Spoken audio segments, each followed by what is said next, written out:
दोस्तों, इन दिनों हमारे देश में महाकुंभ पर्व चल रहा है। सभी लोग भक्ति और आस्था में डूबे हुए हैं और होना भी क्यों नहीं चाहिए। कई वर्षों बाद ये जो अमृत समय बना है, अमृत समय में कुंभ आया है, तो जाहिर सी बात है सब लोग उसमें स्नान करना चाहेंगे। लेकिन वहाँ से जो तस्वीरें आती हैं वो थोड़ा सा विचलित करती हैं कि एक तरफ आम लोग हैं, एक तरफ खास लोग हैं। जो आम लोग हैं वो बड़े मुश्किलों के बाद वहाँ पहुँचते हैं। कई कई किलोमीटर वो पैदल चलते हैं।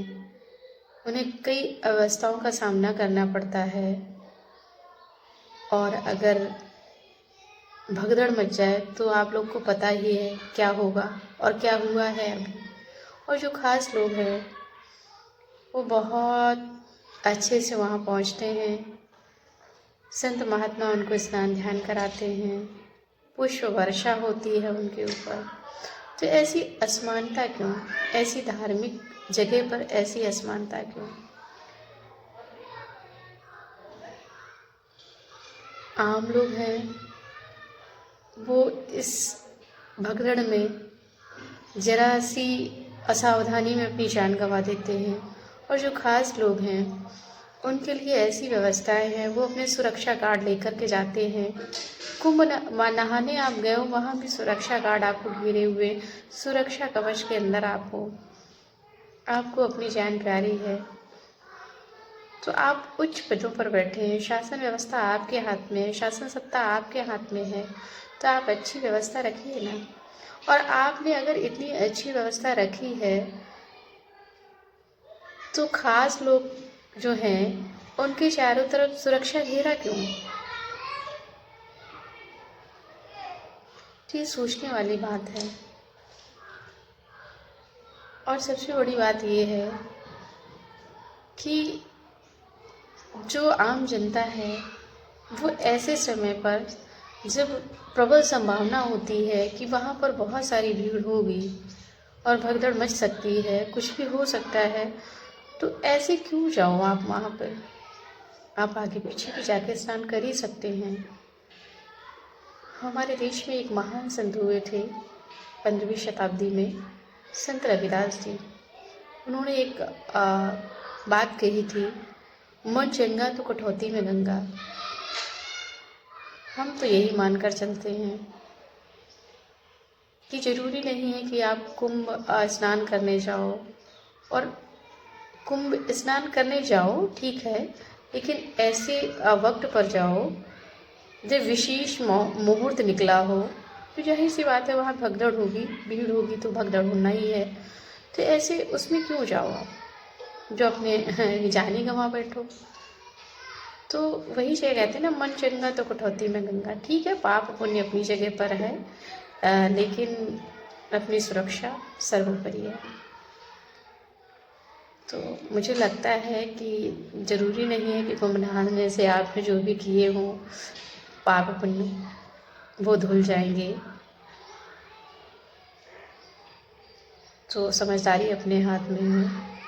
और अभी कुछ दिनों पहले एक बहुत अपने आप को बड़े धर्माचार्य कहते घूम रहे हैं और बोल रहे हैं कि अगर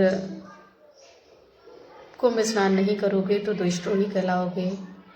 और इसके बाद दूसरे दिन वहाँ इतनी बड़ी भगदड़ मची, कई लोगों ने जानें गंवाई।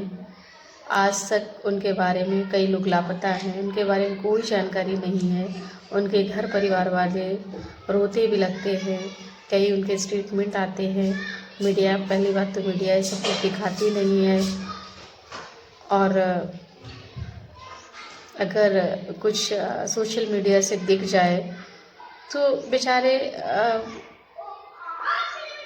उनके कई अपने जो बिछड़ चुके हैं, जो इस दुनिया में नहीं रहे हैं, तो वो महाशय उनके शब्द ऐसे आते हैं कि वहाँ जो लोग मारे गए हैं उनको मोक्ष प्राप्त हुआ है। आप सोचिए कि किसी के कदमों से, पैरों से कुचल कर मर जाना, ये कहाँ का मोक्ष है? अगर इतना ही मोक्ष की बात वो करते हैं, तो जाके देखिए ना ऐसी भीड़ में अभी सारी मोक्ष निकल जाएगी उनकी।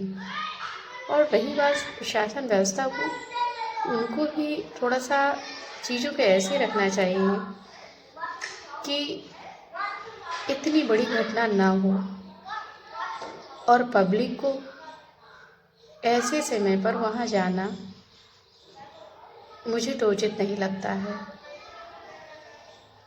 और शासन को उसमें लगाम लगाना चाहिए कि ऐसे बयान ना ही दे तो बेहतर है, क्योंकि जनता तो भक्ति में डूबी है और उस धर्माचार्य के बहुत सारे अनुयायी हैं देश में, तो वो तो एकदम सत्य मान लेते हैं उनकी बात और चल निकल पड़ते हैं अपने घर से।